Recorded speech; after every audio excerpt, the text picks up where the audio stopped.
안녕하세요. 마음의 지혜를 나누는 시간입니다. 본격적인 이야기에 앞서 잠시 시간을 내어 이 영상에 좋아요를 눌러주시고 채널을 구독해주신다면 이 치유의 메시지가 더 많은 분들께 닿을 수 있는 큰 힘이 될 것입니다. 여러분의 작은 움직임이 누군가에게는 어둠 속 한 줄기 빛이 될 수 있습니다. 여러분의 가정에 평안이 깃들기를 기원합니다. 누군가에게 깊은 상처를 받은 경험이 있으신가요? 그런데 사과는커녕 그 사람이 아무런 말도 없이 연기처럼 사라져버린 경험은요? 전화도, 문자도, 그 어떤 미안함의 흔적도 없이 오직 침묵만이 남겨졌을 때, 우리는 수많은 질문의 폭풍 속에서 길을 잃고 맙니다. 내가 뭘 잘못한 걸까? 분명 상처를 준 건 그 사람인데 왜 나를 무시하는 거지? 이것은 단순히 감정적으로 미숙하거나 사소한 오해의 문제가 아닙니다. 당신이 지금 겪고 있는 것은 철저히 계산된 침묵, 즉 심리적 조종에 깊이 뿌리내린 행동 패턴입니다. 그들이 바빠서 연락을 못하는 것이 아닙니다.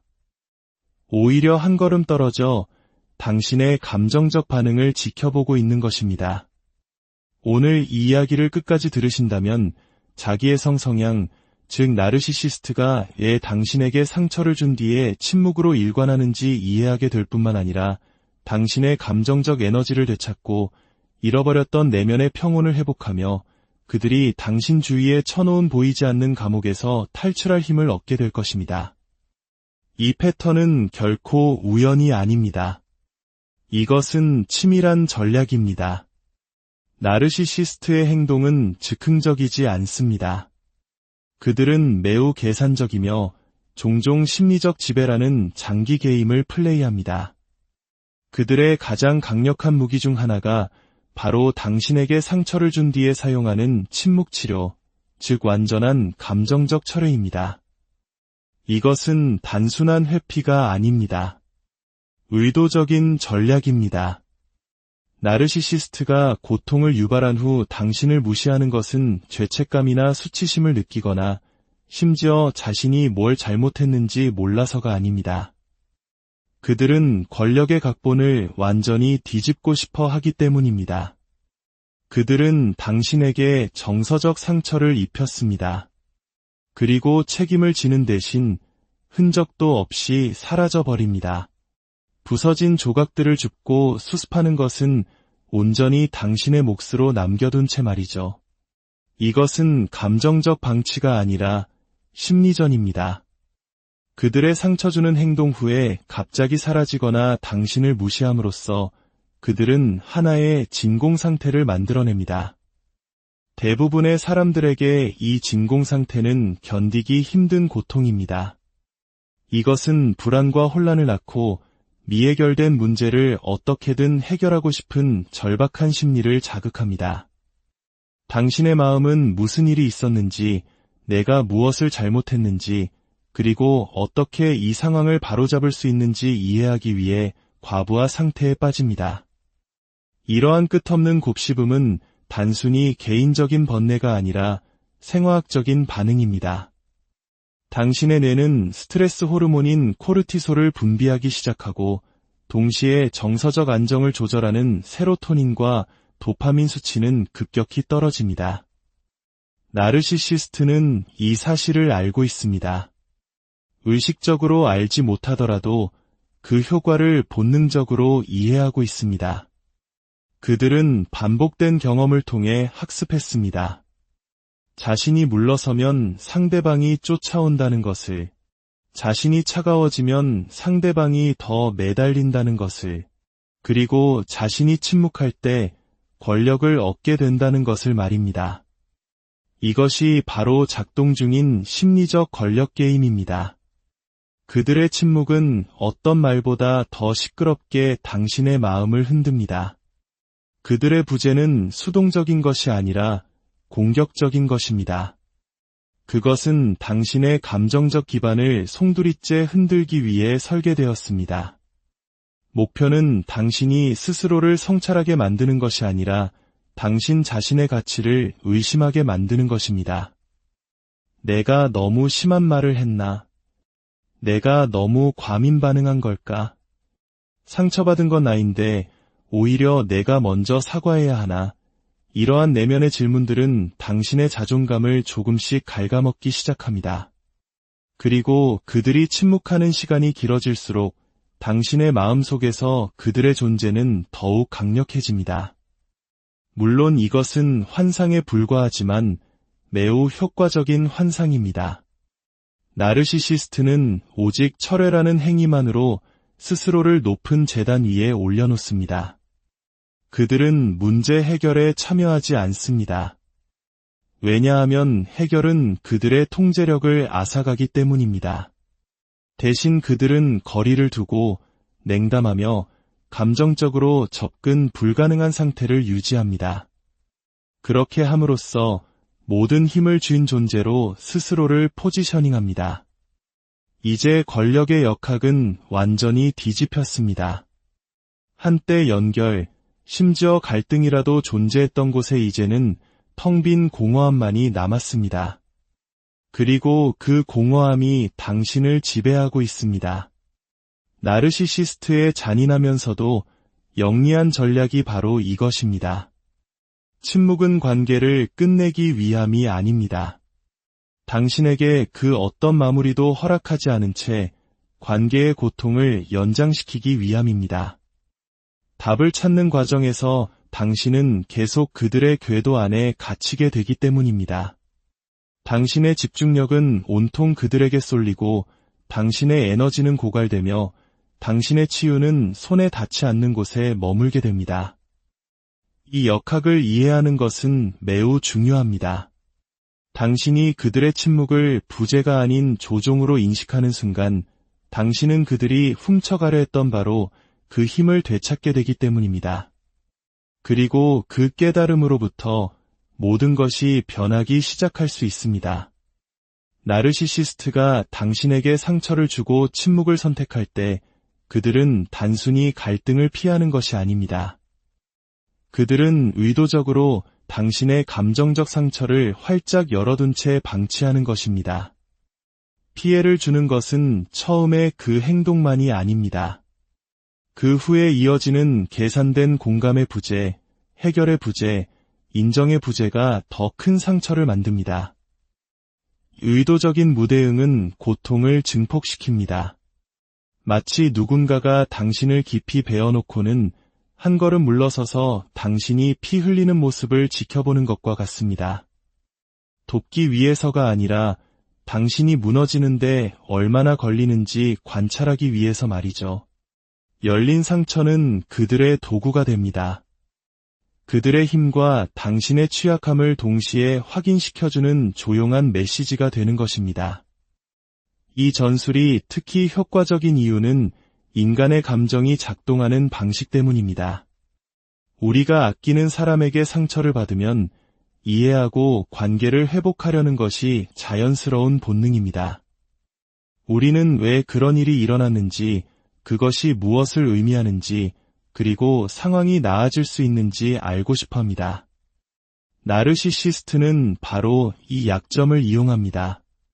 감정적 고통을 가한 후 당신을 무시함으로써 그들은 당신에게서 모든 종류의 마무리의 가능성을 빼앗아갑니다. 질문은 답을 얻지 못하고 의도는 불분명하며 감정적 안정감은 산산조각납니다. 이 미해결된 경험의 본질은 당신을 정신적으로 가두어 혼란과 자책, 그리고 감정적 의존의 굴레를 끊임없이 맴돌게 합니다. 상처는 치유되지 않습니다. 치유되도록 허락되지 않기 때문입니다. 사실 그 상처는 의도적으로 열려있는 것입니다. 나르시시스트는 만약 자신들이 상황을 명확히 설명하거나 책임을 진다면 당신이 그 관계에서 벗어나기 시작할 것이라는 점을 압니다. 당신이 중심을 되찾고 스스로 치유를 시작할 수 있다는 것을 압니다. 하지만 상처를 열어둠으로써 당신의 관심이 계속해서 자신들에게 고정되도록 만듭니다. 당신은 안도를 바라며 계속해서 고통을 되새깁니다. 그리고 그 과정에서 당신은 감정적으로 그들에게 묶여있게 됩니다. 나르시시스트는 당신에게 상처를 준 사람이자 동시에 당신이 상황을 좋게 만들어주기를 간절히 기다리는 대상이 됩니다. 이것은 당신의 고통과 상상 속 회복의 중심에 그들을 놓는 뒤틀린 이중성입니다. 더욱 파괴적인 것은 이 열린 상처가 당신 자신에 대한 인식을 어떻게 바꾸어 놓는가 하는 점입니다. 그들의 어떤 인정이나 사과도 없이 당신은 자신의 반응을 의심하기 시작합니다. 내가 너무 예민한가? 내가 너무 집착하나? 내가 너무 감정적인가? 하고 말이죠. 이 자기의심은 부식성이 강합니다. 그것은 천천히 당신의 자신감을 침식하고 나르시시스트는 그로부터 이득을 얻습니다. 당신이 스스로에 대해 더 불확실해질수록 그들은 당신에 대해 더 큰 영향력을 유지합니다. 그들은 당신이 자신의 감정을 의심하고 심지어 그들의 침묵 속에서도 그들에게 인정을 구하는 심리적 환경을 조성한 것입니다. 그들이 열어둔 상처는 그들의 행동이 낳은 부작용이 아닙니다. 그것이 바로 핵심입니다. 그것은 지속적인 통제를 보장합니다. 당신이 계속 찾고 희망하고 기다리게 만듭니다. 치유를 지연시킵니다. 그리고 당신이 그 어정쩡한 상태에 오래 머물수록 그들은 당신의 생각과 감정에 대해 더 큰 힘을 갖게 됩니다. 이것이 바로 이 패턴을 인식하는 것이 그토록 중요한 이유입니다. 당신에게 상처를 준 사람이 당신의 치유자가 될 것이라는 기대를 멈출 때에만 비로소 당신은 스스로 그 상처를 닫기 시작할 수 있기 때문입니다. 치유는 당신을 피 흘리게 내버려 둔 사람에게서 오지 않습니다. 치유는 당신이 그들에게 상처를 몇 번이고 다시 열 수 있는 힘을 더 이상 주지 않기로 결심하는 순간 시작됩니다. 나르시시스트는 당신의 혼란을 먹고 자랍니다. 그들은 당신에게 상처를 준 뒤 침묵함으로써 단순히 대립을 피하는 것 이상의 전략적인 행동을 합니다. 그들은 당신의 명료함을 굶주리게 하면서 자신의 자아를 먹여 살리고 있는 것입니다. 이것은 우발적인 행동이 아닙니다. 당신을 정서적으로 혼란스럽게 만드는 동시에 자신의 우월감을 부풀리기 위해 고안된 심리적 술책입니다. 나르시시스트에게 관심은 산소와 같습니다. 그것은 그들의 연약한 자존감에 연료를 공급하고 통제력이라는 환상을 줍니다. 그리고 그들이 상처 준 누군가가 자신에게 집착하고 스스로를 의심하며 혼란 상태에 머무는 것을 지켜보는 것만큼 그 욕구를 충족시키는 것은 없습니다. 당신이 무슨 일이 일어났는지 이해하려고 애쓸수록 그들은 더 강력해진다고 느낍니다. 그들은 설명이나 감정적 교류를 보류함으로써 정신적 안개를 만들어낸다는 것을 알고 있습니다. 그 안개는 당신이 상황을 명확하게 볼 수 있는 능력을 마비시킵니다. 당신은 그들이 제공할 의도가 전혀 없는 답을 찾아 헤매게 됩니다. 이 불확실성의 상태에서 당신의 마음은 사건을 몇 번이고 되풀이합니다. 대화를 다시 재생하고 그들의 말을 분석하며 당신의 반응을 곱씹게 됩니다. 그 명료함의 상실은 감옥이 됩니다. 아무것도 해결되지 않았기 때문에 앞으로 나아갈 수 없습니다. 무엇이 현실이고 무엇이 조종이었는지 너무나 불확실하기에 과거로 돌아갈 수도 없습니다. 바로 이 공간, 이 심리적 혼란 속에서 나르시시스트는 힘을 얻습니다.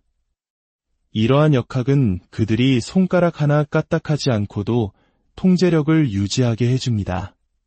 그들의 침묵은 감정적 지배를 유지하는 도구가 됩니다. 반면에 당신은 정신적으로 갇혀 감정의 쳇바퀴를 돌리며 그들이 돌아오거나 관심을 보이면 모든 것을 이해하게 될 것이라는 헛된 희망을 품습니다. 하지만 그 이해는 결코 오지 않습니다.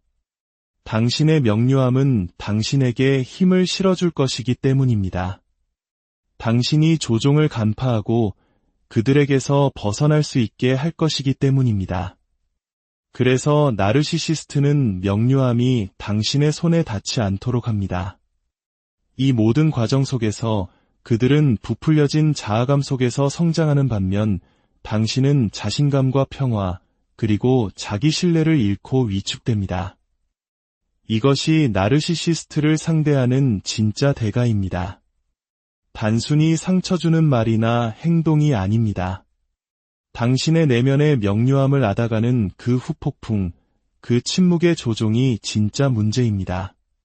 그들이 얻는 힘은 당신이 잃어버린 이해력에 정비례합니다.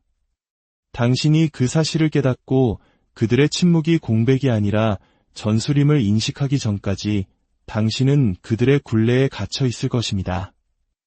자유는 더 이상 당신의 현실을 인정받기 위해 그들의 목소리가 필요하지 않다는 것을 깨닫는 순간 찾아옵니다.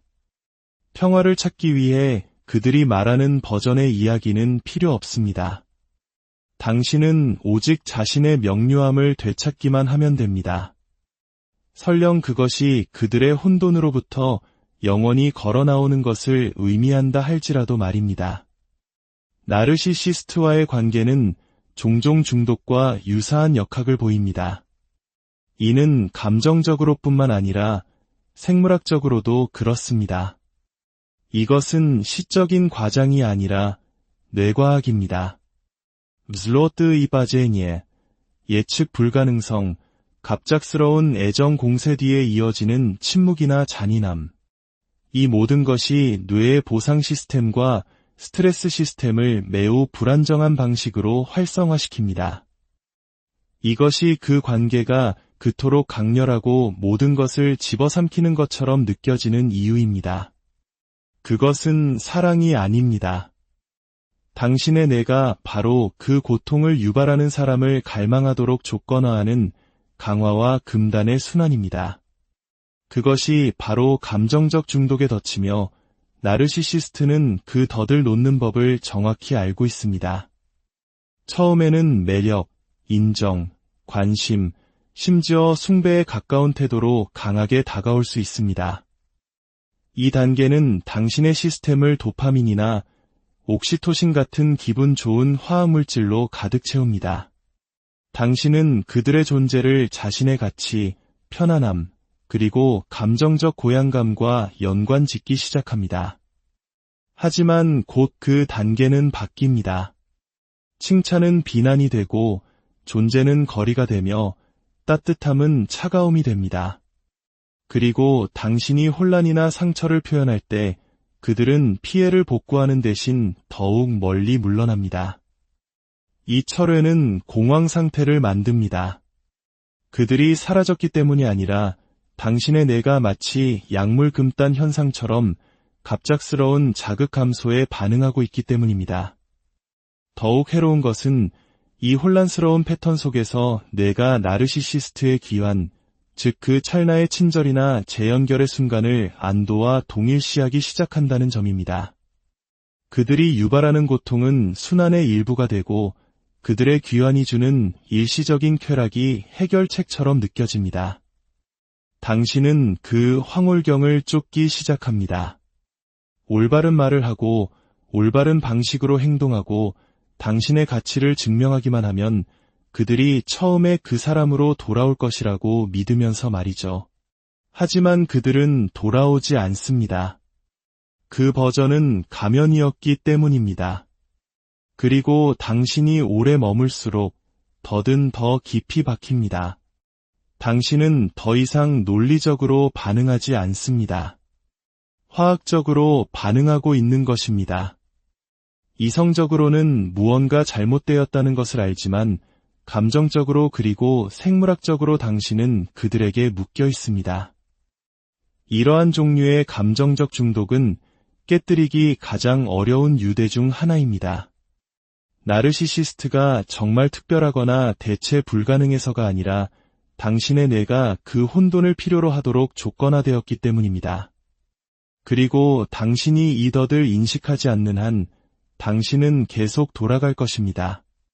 그것이 사랑이어서가 아니라 간헐적인 보상과 얽힌 익숙한 고통이기 때문입니다. 회복은 깨달음에서 시작됩니다. 당신의 고통이 사랑의 증거가 아니며 그들의 귀환이 치유가 아니라는 깨달음. 그것은 단지 중독의 또 다른 순환일 뿐입니다. 진정한 해결책은 그들의 애정이 아니라 당신의 분리입니다. 그것은 기능 장애보다 불편함을 그들의 예측 불가능한 감정적 미끼가 주는 롤러코스터보다 평화를 선택하는 것입니다. 나르시시스트는 당신의 반응을 즐깁니다. 그들이 당신에게 상처를 주고 감정적으로 무너지는 당신을 지켜볼 때 그들은 죄책감이나 후회를 느끼지 않습니다. 그들은 만족감을 느낍니다. 분노, 슬픔, 혼란 또는 절망과 같은 당신의 반응이 바로 그들의 보상입니다. 그들은 감정적 격렬함, 특히 자신들이 그 원인일 때 그것을 먹고 자랍니다. 대부분의 사람들이 이해하지 못하는 것은 나르시시스트는 종종 조화를 추구하지 않는다는 점입니다. 그들은 지배를 추구합니다. 당신이 그들의 말이나 행동에 강하게 반응할 때 그들은 그것을 당신의 감정적 투자의 증거로 읽습니다. 당신의 반응이 긍정적이든 부정적이든 상관없습니다. 사실 부정적인 반응은 더 깊은 감정적 얽힘을 의미하기 때문에 종종 더 만족스럽습니다. 당신이 화를 낸다면 그것은 당신이 신경 쓴다는 의미입니다. 당신이 운다면 그것은 그들이 중요하다는 의미입니다. 당신이 집착하고 쫓고 명료함을 애원한다면 그들은 당신 세상의 중심에 있다고 느끼며 그것이 바로 그들이 원하는 자리입니다. 이것이 그들이 종종 혼돈을 만들고 한 걸음 물러서는 이유입니다. 그들은 감정적인 수류탄, 모욕, 배신, 수동 공격적인 말을 던지고는 후퇴합니다. 이것은 단순한 잔인함이 아니라 계획된 것입니다. 그들은 당신이 어떻게 반응할지, 얼마나 오래 쫓아올지, 당신이 그들이 연출한 드라마에 얼마나 자신을 쏟아부을지 보고 싶어 합니다. 당신이 흘리는 모든 눈물, 보내는 모든 메시지, 지새우는 모든 잠 못 이루는 밤은 그들의 내면의 점수판에 더해집니다. 당신이 반응을 멈출 때, 침묵하고 관계를 끊고 앞으로 나아갈 때 그것은 그들을 공포에 떨게 합니다. 그것이 그들이 견딜 수 없는 유일한 것, 즉 무관심의 대상이 되는 것입니다. 왜냐하면 무관심은 존재감의 상실과 같고 나르시시스트에게 존재감의 상실은 감정적 죽음이기 때문입니다. 이것을 이해하는 것은 권력의 역학을 뒤집습니다. 당신이 반응할 때마다 당신이 그들에게 감정적인 화폐를 건네주고 있다는 것을 보게 해줍니다. 당신은 그들이 갈망하는 것, 즉 관심, 에너지, 그리고 심리적 지배력을 주고 있는 것입니다. 진정한 힘은 무반응에 있습니다. 그들이 추구하는 것을 주지 않고 끝없이 자신을 설명하지 않으며 그들을 이해시키려 애쓰지 않고 당신의 고통으로 그 불에 기름을 붓지 않는 것에 있습니다. 당신의 감정 상태가 더 이상 그들의 행동을 중심으로 돌아가지 않는 순간 그들은 통제력을 잃기 때문입니다. 나르시시스트와의 악순환을 끊는 것은 단순히 물리적으로 떠나는 것이 아닙니다. 그것은 당신의 감정적 자율성을 한 조각씩 되찾는 것입니다. 그들이 당신에게 가하는 지배력은 사랑이나 애착 위에만 세워진 것이 아닙니다. 혼란, 예측 불가능성, 그리고 감정적 의존 위에 세워져 있습니다. 자유로워지기 위해서는 그들이 끊임없이 던지는 미끼에 반응하는 것을 멈춰야 합니다. 이는 마무리에 대한 필요성, 그들을 이해시키려는 충동, 그리고 상황이 예전처럼 돌아갈 것이라는 믿음을 버리는 것을 의미합니다.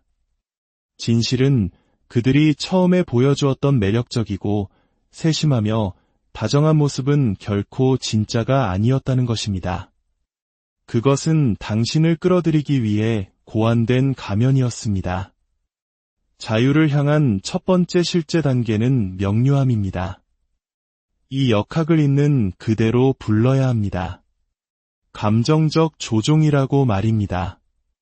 당신의 고통이 그들의 자아를 먹이는 도구로 변질되었다는 것을 깨닫는 순간 당신의 관점은 바뀌기 시작합니다. 왜 그들이 나에게 이러는 걸까? 라고 묻는 것을 멈추고 왜 나는 반복적으로 나를 아프게 하는 관계에 머물러 있는가? 라고 묻기 시작합니다. 이 초점의 전환은 힘을 당신의 손으로 되돌려 놓습니다. 그 다음은 경계 설정입니다. 말로 하는 경계뿐만 아니라 내면의 경계입니다. 자신을 설명하는 것을 멈추고 그들의 인정을 필요로 하는 것을 멈춥니다. 방어하고 정당화하고 애원하는 끝없는 순환에 참여하는 것을 멈춥니다. 당신의 감정적 에너지를 차단하기 시작할 때 그들은 심리적 지배의 원천을 잃게 됩니다. 마지막으로 가장 중요한 것은 자기 회복입니다. 나르시시스트는 당신의 자아감, 자신의 감정에 대한 신뢰, 당신의 가치에 대한 믿음을 침식했을 가능성이 높습니다. 치유는 그들의 도움이나 승인을 기대하지 않고 이 모든 것을 다시 세우는 것을 의미합니다. 당신의 감정은 타당하고 당신의 필요는 실제적이며 당신의 고통은 무시가 아닌 연민을 받을 자격이 있다는 것을 인식하는 것입니다. 악순환을 끊는 것은 또한 슬퍼하는 과정을 포함합니다. 단지 그 사람에 대해서가 아니라 당신이 그들이라고 생각했던 환상에 대해 슬퍼하는 것입니다. 놓아준다는 것은 당신이 원하는 마무리가 그들에게서 오지 않을 것임을 받아들이는 것을 의미합니다. 그것은 당신이 더 이상 당신의 고통을 인정받거나 설명받기 위해 그들을 필요로 하지 않을 때 당신 내면에서 올 것입니다. 치유가 당신의 책임이며 당신의 자유가 그들의 허락을 필요로 하지 않는다는 것을 마침내 이해할 때 당신은 그 주문을 깨기 시작합니다. 악순환은 그들의 사과로 끝나는 것이 아니라 당신의 각성으로 끝납니다. 그리고 그 각성으로부터 진정한 치유가 시작됩니다. 나르시시스트로부터 자유로워지는 가장 심오한 깨달음은 그들의 침묵, 조종, 그리고 잔인함이 결코 당신에 대한 것이 아니었다는 것을 이해하는 것입니다. 그것은 통제에 관한 것이었습니다. 그들이 야기한 고통은 우연이 아니라 계산된 것이었습니다. 하지만 당신의 치유는 그들의 사과나 변화 또는 이해에 달려있지 않습니다. 그것은 당신이 그들에게서 답을 찾는 것을 멈추고 내면에서 평화를 찾기 시작하는 순간 시작됩니다. 당신은 그들이 한 일 때문에 망가진 것이 아닙니다. 당신은 그것을 이겨냈기 때문에 깨어나고 있는 것입니다. 그들이 당신에게 가했던 힘은 당신이 계속해서 그 힘을 그들에게 넘겨주는 동안에만 존재했습니다. 이제 당신은 그것을 되찾습니다. 당신은 약해서 떠나는 것이 아니라 마침내 자신을 선택할 만큼 강해졌기 때문에 떠나는 것입니다. 그 힘, 그 명료함, 그 자존감, 그들은 결코 다시는 당신에게서 빼앗을 수 없습니다. 그 악순환은 당신에게서 끝납니다. 그리고 당신의 자유는 당신이 더 나은 삶을 누릴 자격이 있다고 믿는 순간 시작됩니다. 왜냐하면 당신은 언제나 그럴 자격이 있었기 때문입니다. 오늘 이 이야기가 당신의 마음의 작은 위로와 함께 스스로를 지킬 수 있는 단단한 용기가 되기를 바랍니다. 당신의 모든 발걸음에